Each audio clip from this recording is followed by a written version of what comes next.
Hey everybody, it's Chugga-Conroy. Welcome back to more Pikmin 2. In the last episode, we discovered the Hole of Beasts, got down to the second sublevel, discovered some more violet candy pop buds, and got our purple Pikmin count up to 20. And in this episode, we're going to be delving deeper down to sub-level 3. Not to spoil it though, but we're halfway through this dungeon right now though, so I wanted to split this dungeon in two because we were above ground in the beginning of the last video, so we got some above ground as well as half of a dungeon done, so yeah. I guess you can call those first two floors dungeon. I don't know. That was just bad. That wasn't even really a pun. Gotta step it up a bit. Alright, so up here, fire. This hurts your captains. It will also hurt purple Pikmin. If they are hit by it, you can save them by just whistling. Really not. Oh, wait, we got a purple in here. What is. See, okay, that is one thing I don't like about this game, is that sometimes Pikmin get mixed in with one another, even though you clearly separated them. They just don't space apart enough for you to know that you have safely whistled only one color to your side. In here, we have a Mahjong piece. If you were a PC gamer in the late 80s or early 90s, I hope to. In the late 80s, early 90s, I hope to God you know what Mahjong is. It was pretty much the original casual video game. Interesting fact about Mahjong and Nintendo, though, is that there was actually a Mahjong game for the NES, Famicom released only in Japan, and it was actually playable as an NES/Famicom game in the original Animal Crossing. It was something that was taken out of the American version. Alright. This is a 7-piece right here. So we have the Strife Monolith. No, it is not gold hair, and neither does it depict a sword that is, like, bigger than a person is, and yet its wielder can jump, like, 600 feet in the air with it, and if he was not holding the sword and he could jump that high with the sword, he would clearly go into the atmosphere and suffocate, though, but whatever. Here we have a Famicom disc, right here. These were something also only released in Japan, part of Nintendo's history. These discs were amazing. You could actually buy games written on these floppy disks. You had to buy a floppy disk attachment for your Famicom/NES. And games were written to these disks by default, but you could actually take these disks to vending machines, and if you were done playing the game that was on the disc and you were sure you weren't going to play it again, you could actually erase the game that was on that disc and get an entirely new game written to it, only paying a fraction of the price of what it would cost to buy the game on a cartridge to have a new game written to one of those floppy disks. So that floppy disk attachment pretty much paid for itself. And of course, Japan had this, we never had anything like it. Of course. Alright, so sub-level 4 here. Not quite the end. Like I said, we were almost halfway through. Or did I say we were completely halfway through? I don't know, but regardless, we were... I see a purple in there. I see a purple. Okay. Don't know why I said that twice. I guess it was just so dramatic that I had to say it twice. Okay. Let's break open this egg. Oh, wait. Call them back. I know what is in this egg. I remember this, actually, from a long time ago. It's been a little bit since I played this game, though. This thing I definitely remember.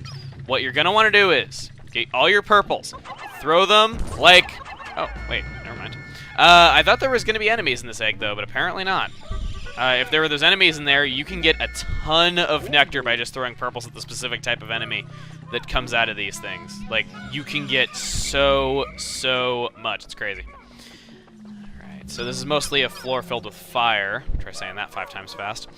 And I'm probably going to get video responses doing that now that I've said it. Get up! Okay, thank you. And I hear something sleeping in here. Where could that thing be? Oh, hey, buddy, how's it going? It's Chugga-Conroy.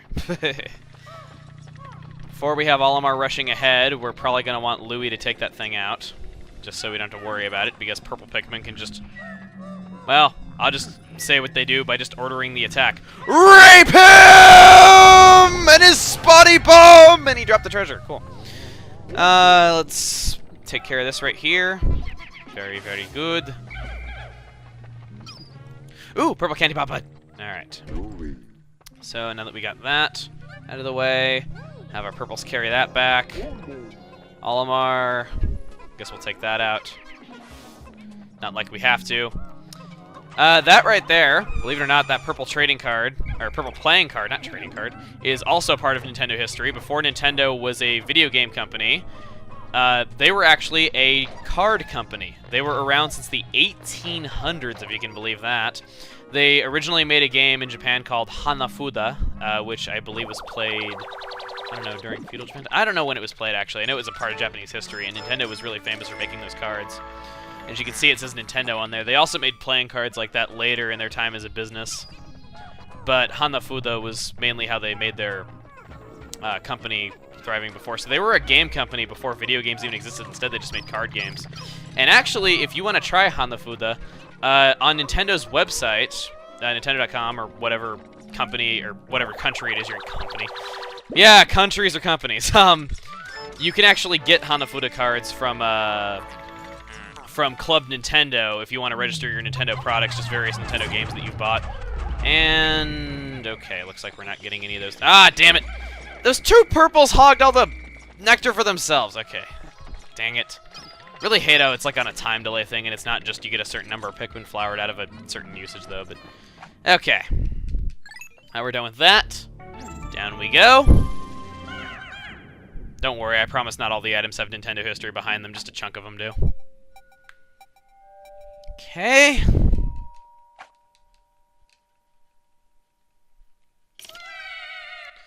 Final floor! And here we have a very large creature that looks like it was crushed to death by something huge. First thing is first. Divide your Pikmin up. Sure, all marking take the purples. So all 25 are purples. And we'll have Louie take a whole 1 red with... Not 9! 1. Not 9! Not 8 either. I just want 1. Okay. Here. Okay, there. What we want to do is walk up to this and... Holy! This thing is not a giant worm. It is actually an obese Bulborb! Meet Empress Bulblax, the lovely wife of Emperor Bulblax, the final boss of the first game.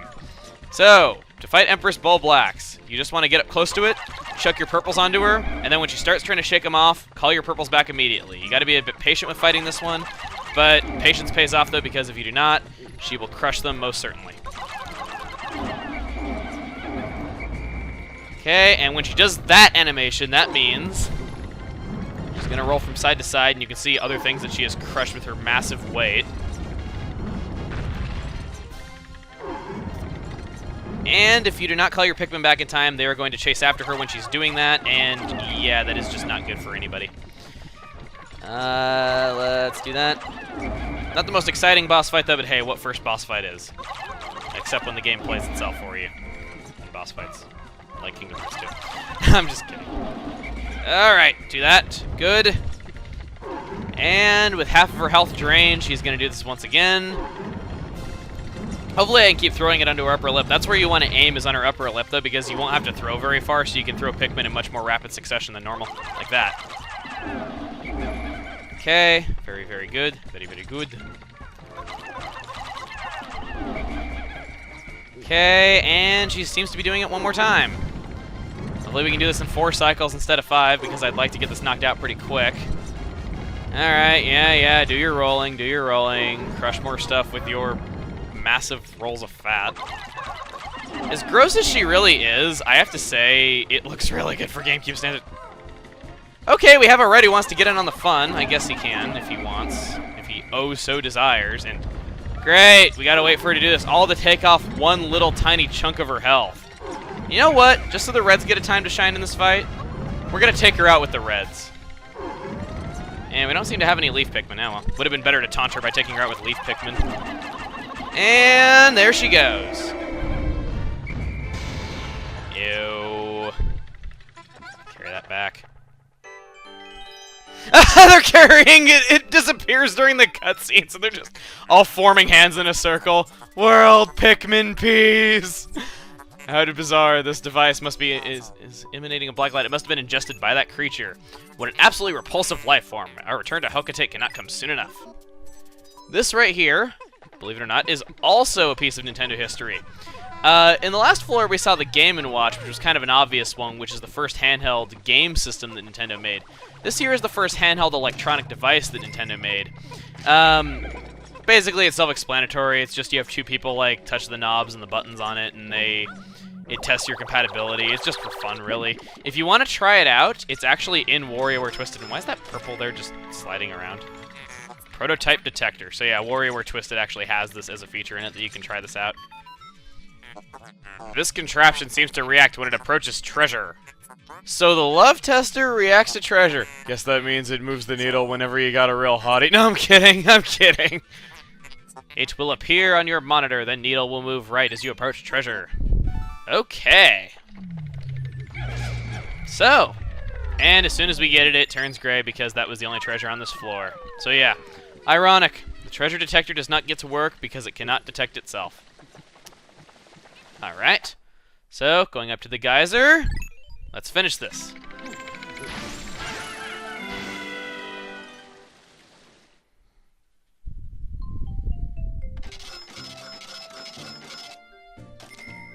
No Pikmin deaths either! Wow! Playing a lot better than I thought I would. Didn't think I'd lose in an Empress Bulblax, though, but I thought I'd screw up at least somewhere. Alright. So, 100% completed. So, another dungeon down. And back to the morning awakening wood. Okay.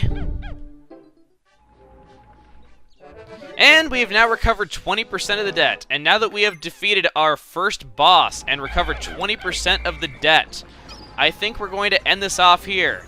Next time on Pikmin 2, we are going to be going forward and seeing if we can discover some new areas, some new caves here in the Awakening Wood, and within the same day at that. See, these days are a lot longer, is why I'm not dividing the videos up into days. I'm dividing them up into episodes. Because these days would be much too long to be regular episodes, because these could be like 40 minutes, hour, 2 hours, potentially. So, I'm going to break this down, and we're going to be seeing what is on the other side of this next time. See you guys